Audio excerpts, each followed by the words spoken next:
Hi, and welcome to the channel. My name is Leif Thomason. For those of you who don't know, I am a freelance cinematographer and director, and I am the founder and senior storyteller at Oddlife, a video production company that creates digital stories. This channel is an outlet to share my successes and failures as a filmmaker and a video producer, which means I'll also be sharing some tips I've picked up along the way on all parts of the production process, and I'll be doing some gear updates and sharing about tools and builds that I do for different shoots. You can find weekly videos being posted here, starting today. Speaking of that, over the next few weeks, I'm gonna be sharing with you a short series I made a while ago on getting started in 360 video. At the time, I had just bought and started using my Fusion 360 by GoPro, so everything will be based on my experience with that camera. But a lot of what you see here will be translatable inside of Premiere. I tried to make it about ideas on how to creatively incorporate 360 video into already familiar video trends, and how a story could be told into this specific medium. This episode will be the first in the series, so come back next week to find out more. All right, let's go.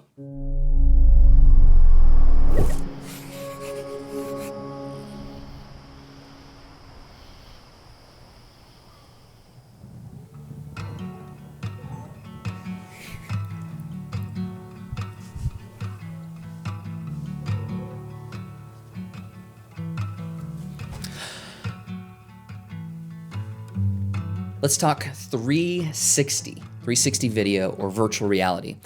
Now, I love the technology. It's come such a long way in a short period of time. I remember back in 2015 when I first started getting excited about this was when there was all of these incredible DIY systems, these arrays that were being built for GoPro cameras to set up for 360 capture.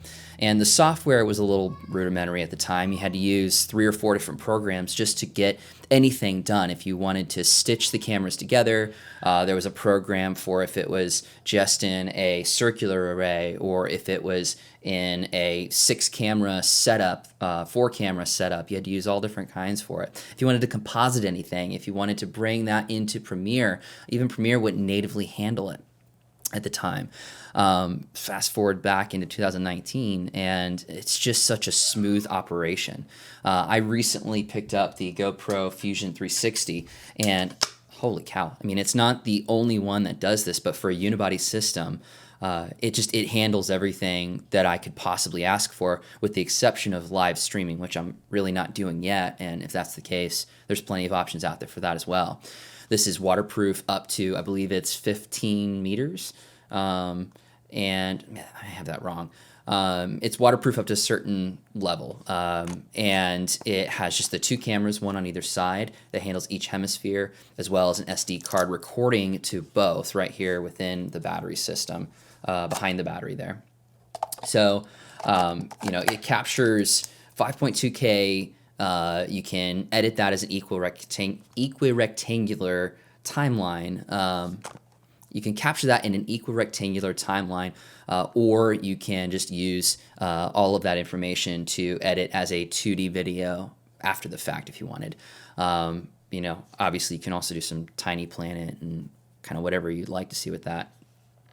Either way, what it shows me is that this is at this point where anybody can pick this up and start to use it. The information is just wealthy, and the systems are so easy to use, with the exception of stitching it all together inside of GoPro's proprietary software.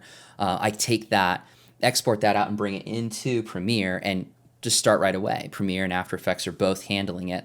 I don't use Final Cut, so I'm not sure where they're at with it, but if you can handle Premiere, you can do that. In fact, GoPro's software, which comes free with it, can handle everything. You can even export straight to Facebook or YouTube, which both can read 360 video and have, I don't know exactly how it works, but it can go inside of there. Mostly, it makes me excited about the ability, especially as a filmmaker. So, I do traditional 2D filmmaking. I make short films and commercials and documentaries and music videos, and I work on all these projects in 2D space. But to me, 360 opens up this unique, incredible opportunity to just reinvent what that storytelling looks like. it's such an exciting medium, and I just can't wait to see what can be done with it, especially at an like independent producer level. I'm still not seeing nearly what I felt like there should be, or what I felt like would come of it from professional levels at this point. And so, one piece of encouragement to come out of this is like, we can get on this, and there's plenty of opportunity to play. Just a playground of new storytelling techniques and immersive video. A chance to really get in and interact with the video in a way that was never done before.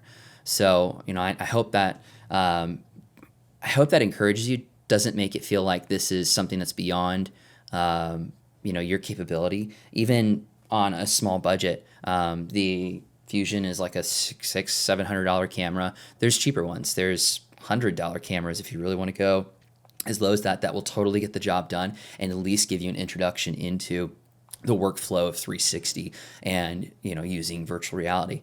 So if you want to follow me on this, we're going to continue on. I'm actually going to go and look at in the next video how to bring in footage. I'm going to be using the Fusion 360. I'm sure it crosses over in a number of ways, and I'm just going to be using their program in order to stitch and export out the footage to bring into Premiere. So we'll be getting into some of that later on here. All right, thanks. No, thank you, life. Stop talking to yourself. They'll think you're weird. So, did you learn anything new?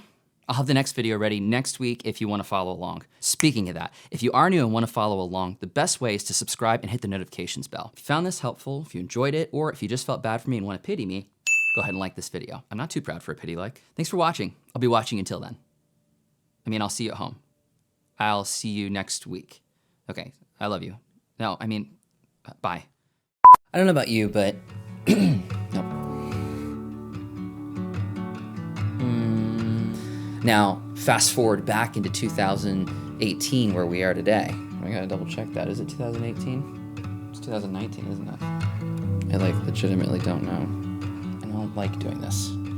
I think this is awkward.